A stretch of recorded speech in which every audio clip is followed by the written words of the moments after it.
Hey there, wake up. It's Means Morning News. Just after 11 a.m. on the East Coast, I'm Sam Sachs. Not just the host of the show, but also a friend to everyone watching at home. Just don't ask me to help you move.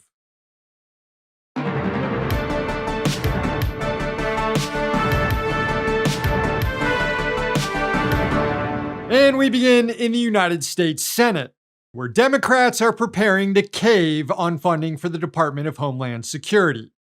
The party is in a unique position with rare leverage and public polling showing surging support for abolishing ICE. So naturally, Democrats are going to squander it. Senate Majority Leader Chuck Schumer has narrowed the list of demands the party is seeking in exchange for their vote to continue funding DHS and its marauding anti-immigration agencies like ICE and Customs and Border Protection. Schumer is now asking for just three things. First, warrant requirements for arrests and an end to the roving patrols. Warrants are already required for arrests, and it's not clear how to define roving patrols, so this is already a demand that can be gamed by the department.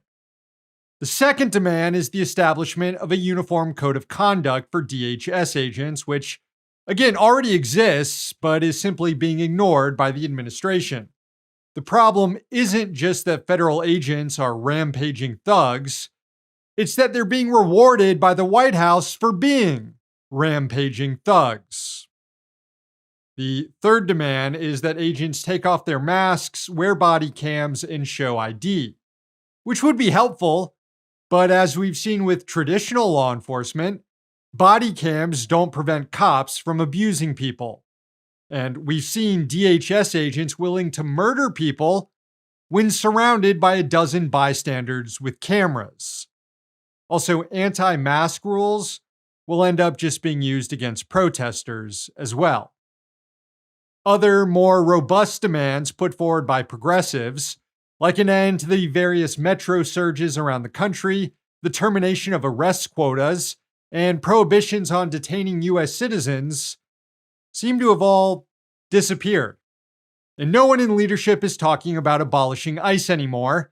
It appears the centrist dweebs at Third Way, who encourage Democrats to stop using language like that, have won out.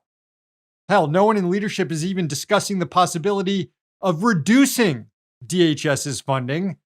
The Republican budget bill last year gave an additional $170 billion to ICE and CBP to scale up its operations and manpower to carry out President Trump's mass deportation program.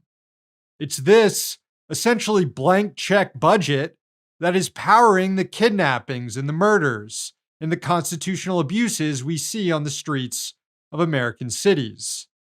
If Democrats want to end it, they have to attack the funding directly, not just add strings to it. And we can see where all this is going if it's not reined in, right?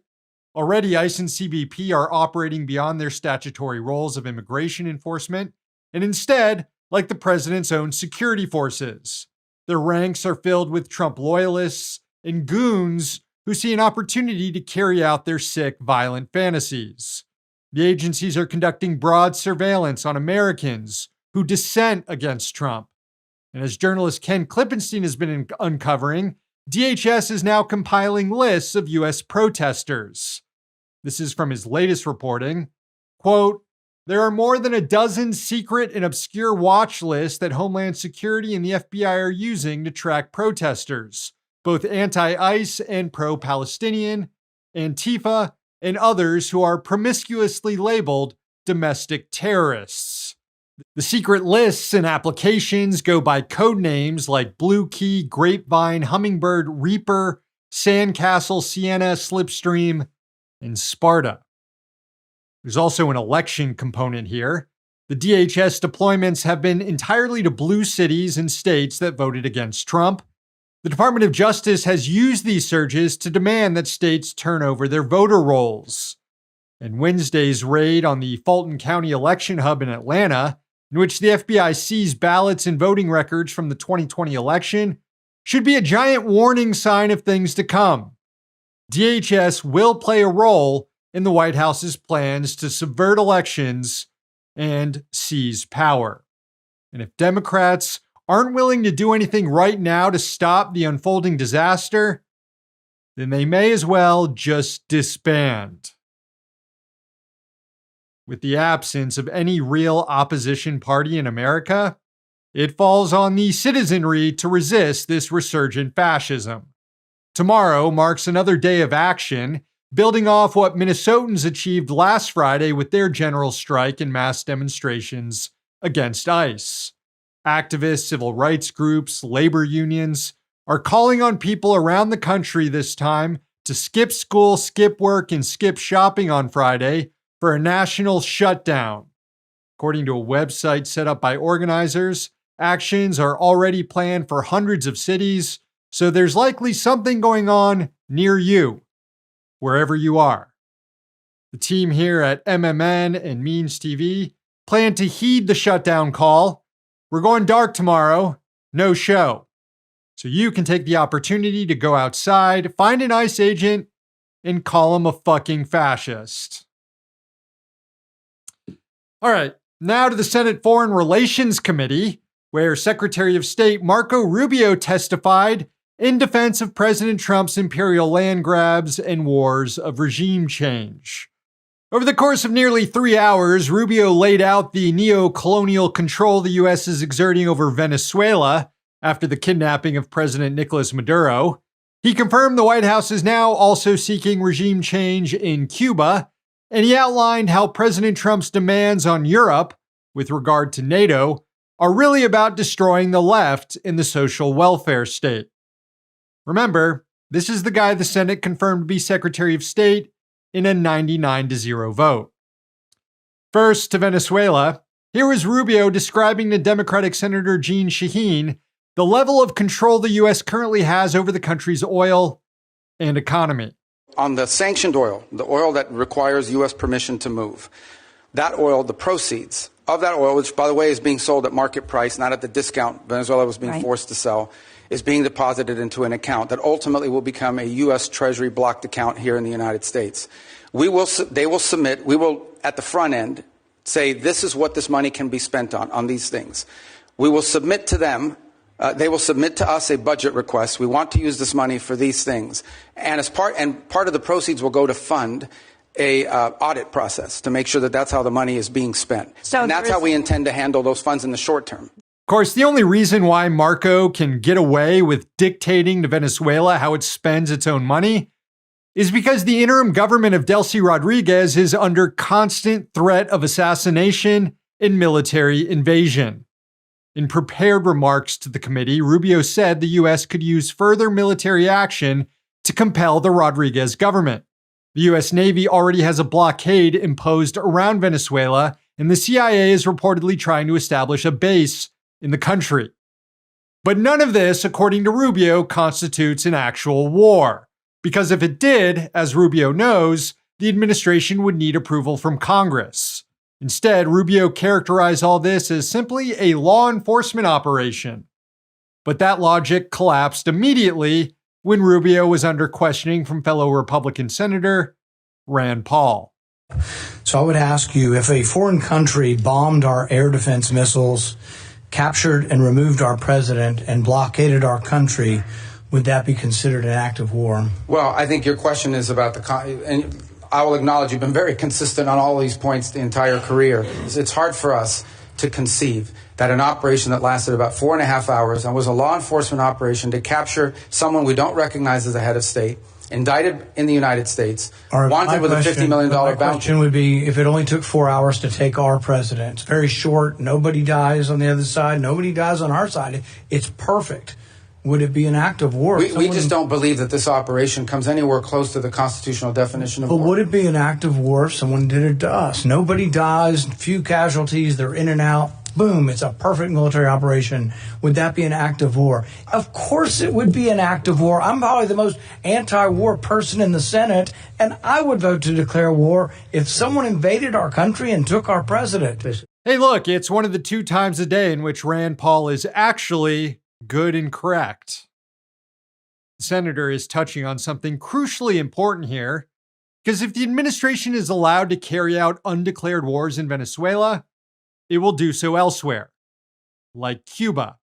Here was Rubio under questioning from Democratic Senator Brian Schatz. Comments that Havana should be concerned about the Maduro operation is fueling speculation that this administration will turn its sights to Cuba next. Will you make a public commitment today to rule out U.S. regime change in Cuba? Regime change? Yes. Oh, no, I think we would love to see the regime there change. Wow. Okay. I guess that's not really a surprise. It's just been a while since neocons were so open about their plans for regime change. Are you regretting your vote to confirm Rubio now, Senator? The Chinese have taken notice of the U.S. government's aggression toward Cuba recently. In a statement, the Chinese embassy in the U.S. called for the lifting of the blockade and all sanctions on Cuba. China said it will continue to support and assist Cuba. Finally, turning to Europe, the Secretary of State explained to senators on Wednesday that President Trump's demand of NATO countries to increase their defense spending also serves to weaken Europe's social welfare system. Take a look. Our like-minded partners have to have capability, and that's been part of the problem is the erosion in European defense capabilities because they've taken vast amount of the monies that these are rich countries. And because of the NATO umbrella, it gave them the flexibility to spend a tremendous amount of their revenues on social programs and not on defense. Now, maybe that trend line will begin to change. Well, it's already begun to change, frankly, and thanks. And I think the president deserves credit for that. What? No, he doesn't deserve any credit for that. Are you crazy? It's bad enough listening to Rubio talk about immiserating the European working class to boost the profits of weapons manufacturers.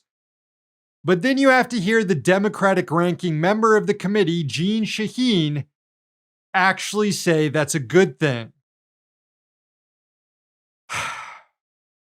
Fucking lizard people. And finally, nurses are striking in New York City, California, and Hawaii. All are unique labor struggles, but at the center of all of them is a crisis over staffing levels. Healthcare center executives maximize profits by reducing labor costs to the point that it actually puts patients and workers' lives at risk. This is taking place not just in hospitals, but also nursing homes, where about 1.3 million Americans reside.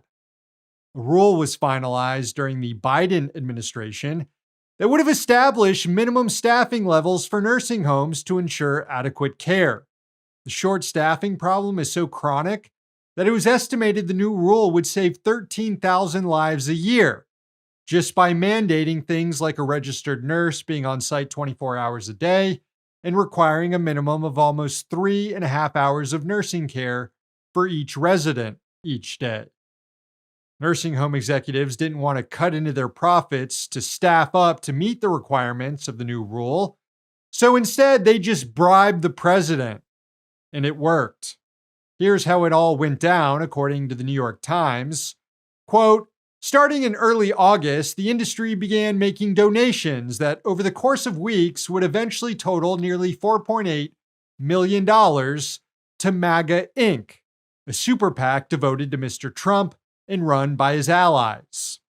Later that same month, a handful of nursing home executives who had given the biggest donations joined industry lobbyists at Mr. Trump's golf club in suburban Washington to plead their case. Less than 1 month after the lunch meeting, Trump administration lawyers quietly stopped defending the pending staffing rule in court against challenges from the industry. Complete victory came a couple months after that, when the White House approved a full revocation. That happened last December, when the Department of Health and Human Services repealed the nursing home staffing rule. Health Secretary Robert Kennedy Jr. claimed that, quote, rigid one-size-fits-all mandates fail patients. Yes, that's true. Regulations in New York may not work in places like Oklahoma, where old people apparently don't need nursing care. The industry pushes a lie that it can't afford new minimum staffing levels, But a paper published in the National Bureau of Economic Research found that over 60% of nursing home profits are actually kept hidden through inflated transactions to commonly owned entities, a type of tunneling that borders on outright fraud. Point is, these guys can afford to hire a couple more nurses. And you know, a story of a quid pro quo that could result in 13,000 excess deaths a year is the kind of corruption that in the past would have brought down a presidency, or at least been a massive headache. Now it barely registers, buried under an avalanche of autocratic power grabs and war crimes.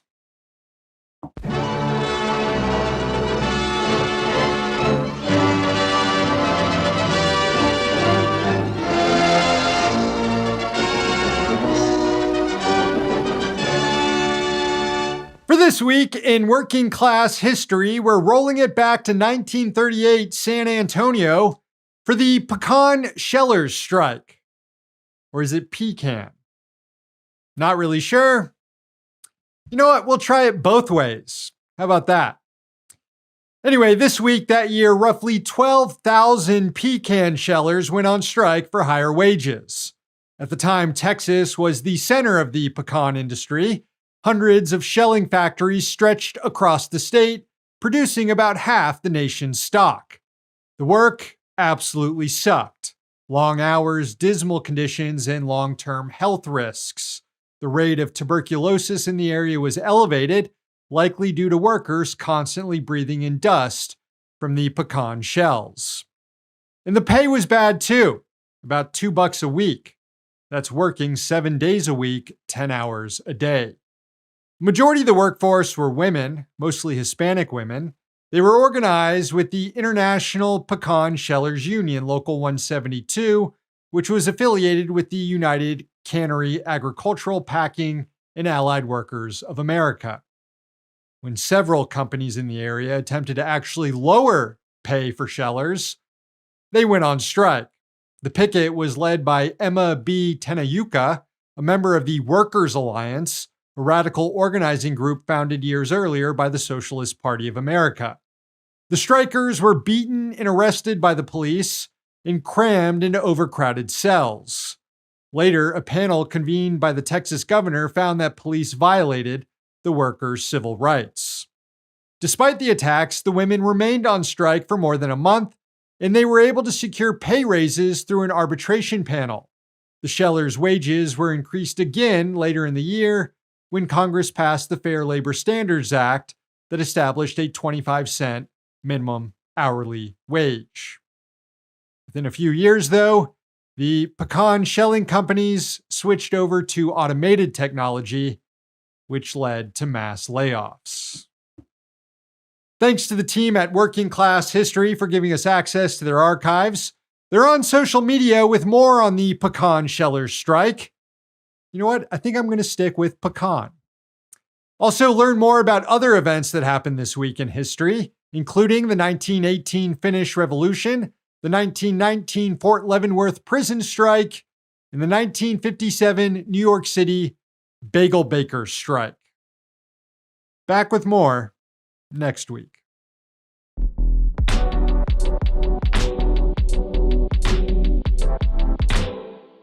All right, friends, the show ends today with a sunrise from Georgia. It was sent in by Val and Zay in Atlanta. Enjoy.